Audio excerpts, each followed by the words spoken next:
Hello and welcome. I'm Madhvi, nutritionist, certified diabetes educator and founder of Informed Health. Welcome to my channel.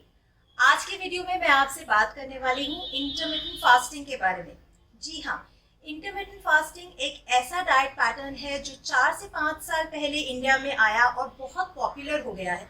बहुत से लोग हैं जो intermittent fasting को अपनाना चाहते हैं, पर उसके एक्सटेंडेड फास्टिंग विंडोज यानी कि 16, 18, 20, 22 घंटे के फास्टिंग विंडो से वो घबरा जाते हैं, ओवरवेल्म्ड हो जाते हैं और इसलिए इंटरमिटेंट फास्टिंग का पूरी तरीके से फ़ायदा नहीं उठा पाते। इस वीडियो में मैं आपको बताने वाली हूँ कि जिस तरह से हम सभी SIPs में इन्वेस्ट करते हैं फॉर आवर फाइनेंशियल इंडिपेंडेंस, उसी तरीके से हमें SEP यानी सिस्टमैटिक ईटिंग पैटर्न में इन्वेस्ट करना चाहिए for our health and wellbeing. तो मेरे इस वीडियो को एंड तक देखना ना भूलें, जहां मैं आपको इनसाइट्स देने वाली हूं SEP के बारे में। उसी के साथ साथ if you haven't yet subscribe to my channel, make sure that you do it and click on the bell icon so that all my latest uploads don't go unnoticed and you can make fearlessly informed health choices in your life. So what is intermittent fasting? Intermittent यानी कि something which is occurring at irregular intervals या something which is not continuous, and fasting मतलब abstinence from eating। ना जो fasting का concept है ये किसी भी culture के लिए नया नहीं है। हिंदुइज्म में एकादशी, शिवरात्रि, नवरात्रि जैसे फास्ट होते हैं, वहीं इस्लाम में रमदान होता है, जैनिज्म में पर्यूषण होता है। So fasting is a concept which is very very inherent to every culture. So how is it that intermittent fasting is different from these kind of religious fasting?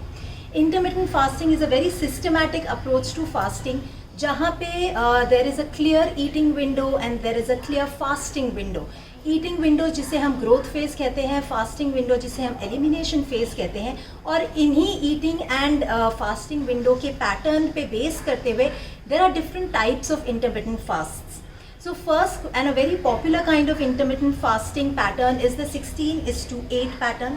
In this pattern, the eating window is restricted to 8 hours and fasting window is for 16 hours.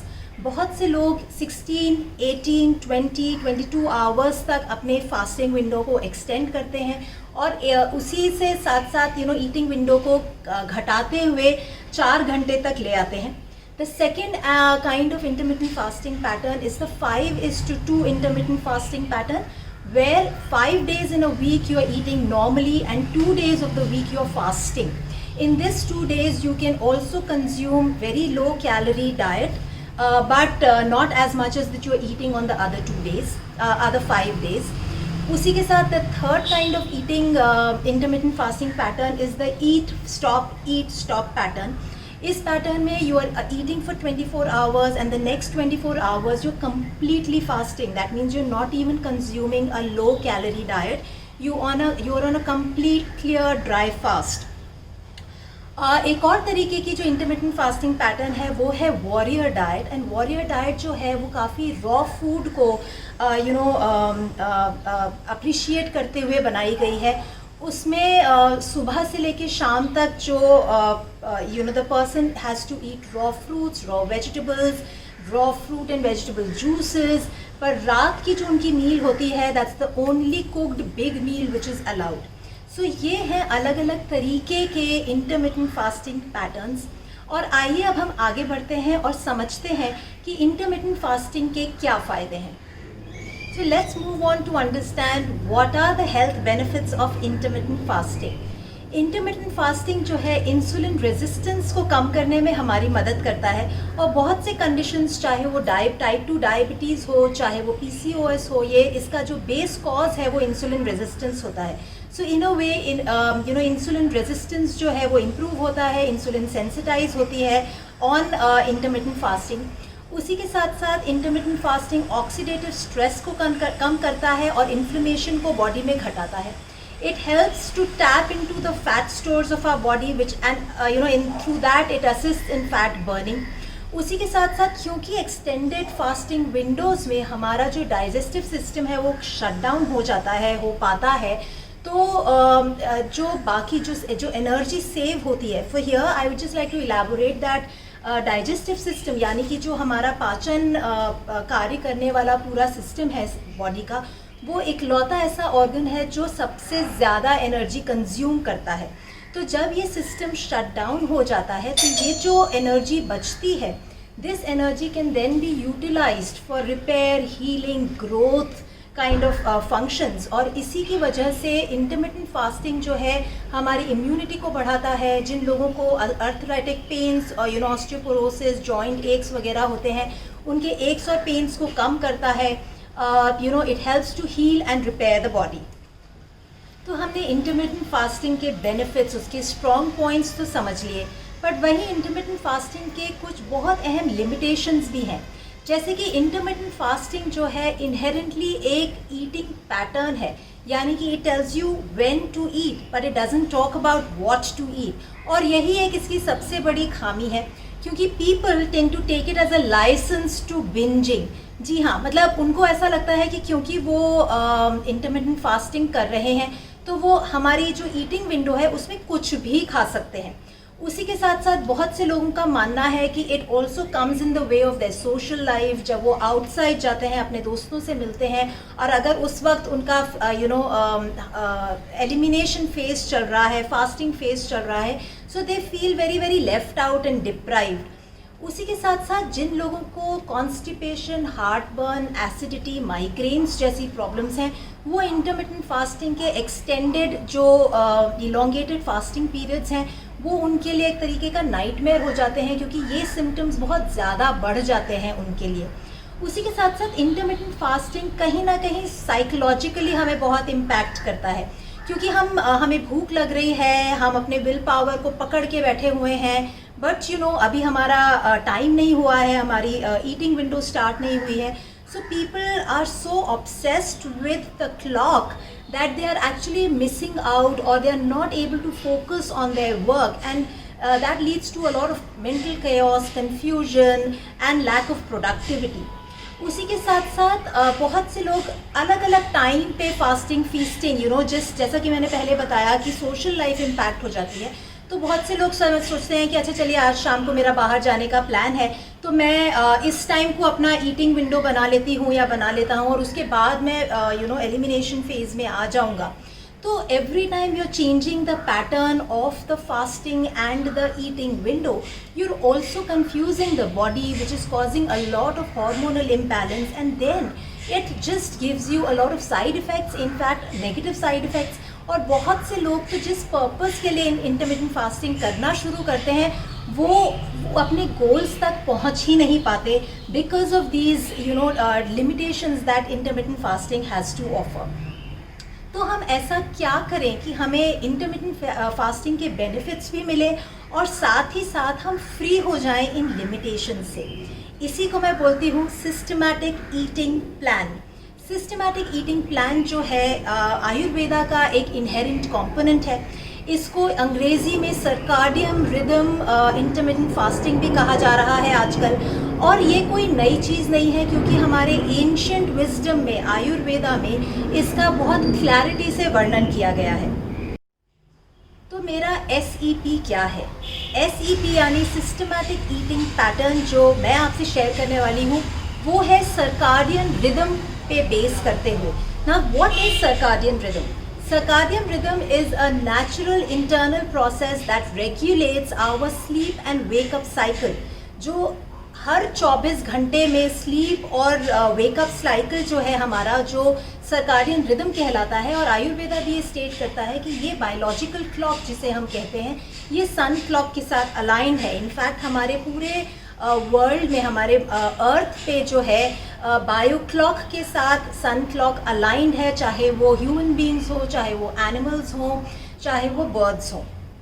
तो अगर हम इस circadian rhythm को समझते हैं, sleep और wake up cycle को समझते हैं, सूरज के उगने और ढलने को समझते हैं, तो सर्काडियन रिदम इंटरमिटेंट फास्टिंग हमारे लिए एक बहुत ही हैंडी टूल है जिसको हम इस्तेमाल कर सकते हैं, जिससे कि हमें सारे वो बेनिफिट्स मिलेंगे जो इंटरमिटेंट फास्टिंग में मिलते हैं। बट उसी के साथ साथ जो लिमिटेशंस हैं इंटरमिटेंट फास्टिंग की, वो हम उनको एट बे रख पाएंगे। सो SEP में किस प्रकार से हम अपने मील्स को बैलेंस करेंगे, किस प्रकार से हमारा ईटिंग पैटर्न होगा, आइए इसके बारे में चर्चा करते हैं। सन क्लॉक के साथ उठना उसी के साथ ये समझना कि जैसे जैसे सन ऊपर उठ रहा है हमारा मेटाबॉलिज्म बढ़ रहा है, और जिस प्रकार 2 बजे के बाद सन जो है ढलने के लिए तैयारी करने लगता है, सनसेट की तैयारी करने लगता है, हमारा मेटाबॉलिज्म स्लो होने लगता है। ये एक बहुत ही जेनेरिक प्लान है biological clock and sun clock का। तो अगर आप SCP पैटर्न फॉलो करना चाहते हैं तो आप सुबह उठेंगे और उठ के एक वेकअप स्नैक खाएंगे, जिसे मैं मेटाबॉलिज्म किक स्टार्टर भी कहती हूँ। It could be a fruit, it could be some soaked nuts. उसके बाद आपका ब्रेकफास्ट होगा। Breakfast has to be a homemade fresh food item which is thriving with life force energy, and it should not be something which is out of a box, which is packaged, processed, has lots of chemicals. Mid morning snack के रूप में आप छाछ, सत्तू, fruit किसी का भी seven कर सकते हैं। 12:30-1 बजे तक आप अपना लंच खा सकते हैं, which should be a wholesome meal. It could be very very native to your culture. It could be dal, chawal, sabzi, और it could be roti, sabzi, curd, salad, any of this.